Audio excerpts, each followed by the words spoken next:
El capítulo comienza con una escena tan extraña como intensa, donde el contrincante, completamente sumergido en su propio mundo, proclama con total convicción que es un bebé, describiendo un lugar donde no existen los ruidos del mundo, donde no hay responsabilidades, ni decisiones, ni arrepentimientos, un lugar donde simplemente se existe para ser amado. Y en ese instante lo vemos ahí, dentro de una cuna, acurrucado, haciendo sonidos de bebé, balbuceando con una calma inquietante, como si todo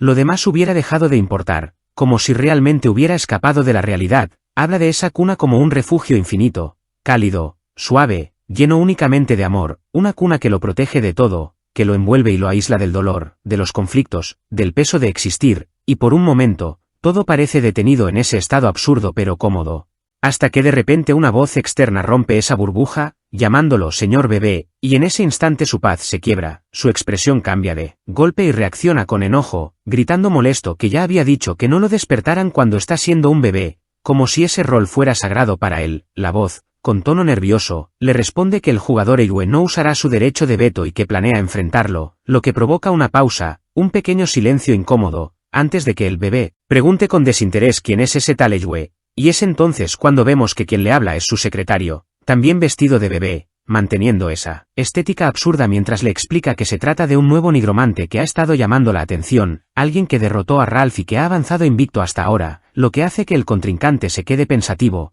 como si por un segundo esa información lograra atravesar su burbuja infantil. Entonces pregunta por las proyecciones del combate. Y el secretario le responde que, según las tres principales cadenas, las probabilidades están 53 a 46, ligeramente a su favor, una ventaja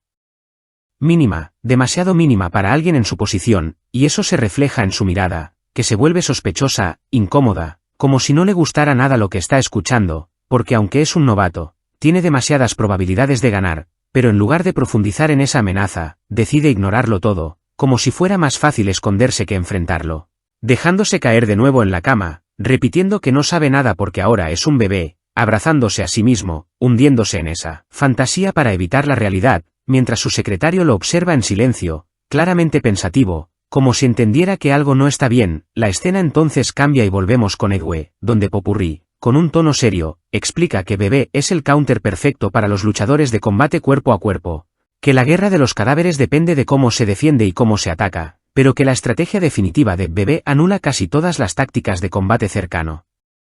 convirtiéndolo en un rival extremadamente peligroso en ese aspecto. Y justo cuando esa explicación termina, regresamos al presente, donde la voz de Eyue suena a través del micrófono, calmada pero calculadora, indicándole a Eliene que actúe justo después de que comience el combate, en ese pequeño y crítico instante antes de que el enemigo despliegue su defensa, cerrando la escena con una sensación de tensión creciente, como si todo estuviera a punto de estallar en cualquier segundo.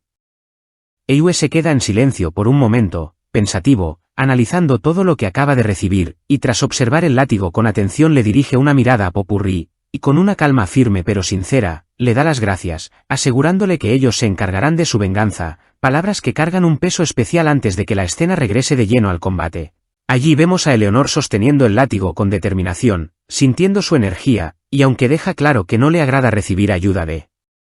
un zorro, reconoce que sus habilidades son confiables, así que sin más dudas declara que es hora de pelear en serio y lanza el látigo a toda velocidad, lanzando el látigo a toda velocidad con un movimiento preciso y agresivo, y en el momento en que impacta, el aire parece romperse, el sonido es seco, poderoso, y la reacción es inmediata. El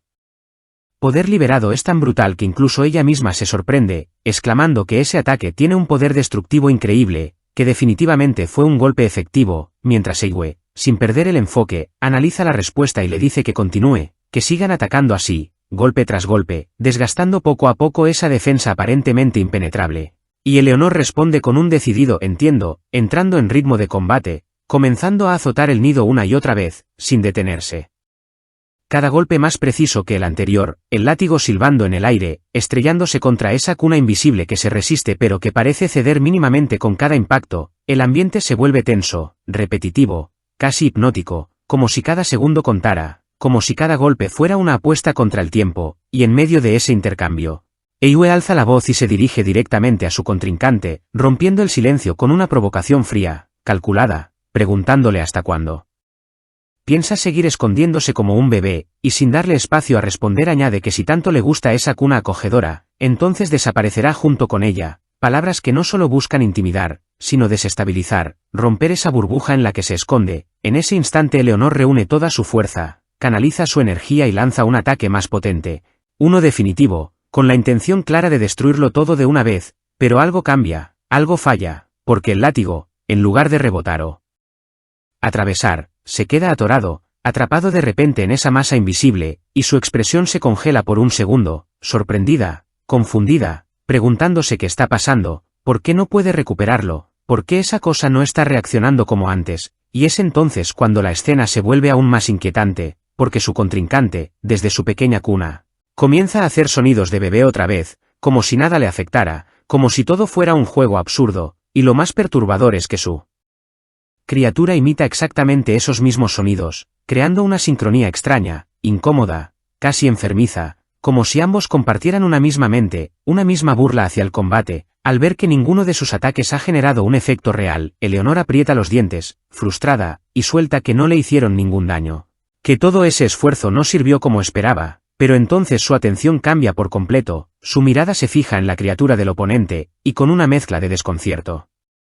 y alerta pregunta qué es eso, qué clase de monstruo es ese, porque ahora que lo observa bien, ya no parece solo una invocación más, sino algo mucho más retorcido, y es ahí cuando finalmente lo vemos con claridad. La criatura es una especie de hombre pequeño, deformado, con proporciones extrañas, sosteniendo unas sonajas que agita mientras se ríe de forma tétrica. Una risa que no encaja con su apariencia infantil, una risa que rompe la lógica, que incomoda, que deja claro que lo que están enfrentando no es solo una defensa sólida, sino algo mucho más oscuro, más perturbador, algo que juega con la idea de lo infantil para esconder su verdadera naturaleza, y con esa imagen inquietante, cargada de tensión y misterio, cerramos el capítulo de hoy, así que no te olvides de darle like, comentar si te ha gustado, suscribirte y decir cuál fue la parte que más te impactó de este episodio. Te habló Cota y nos vemos hasta la próxima.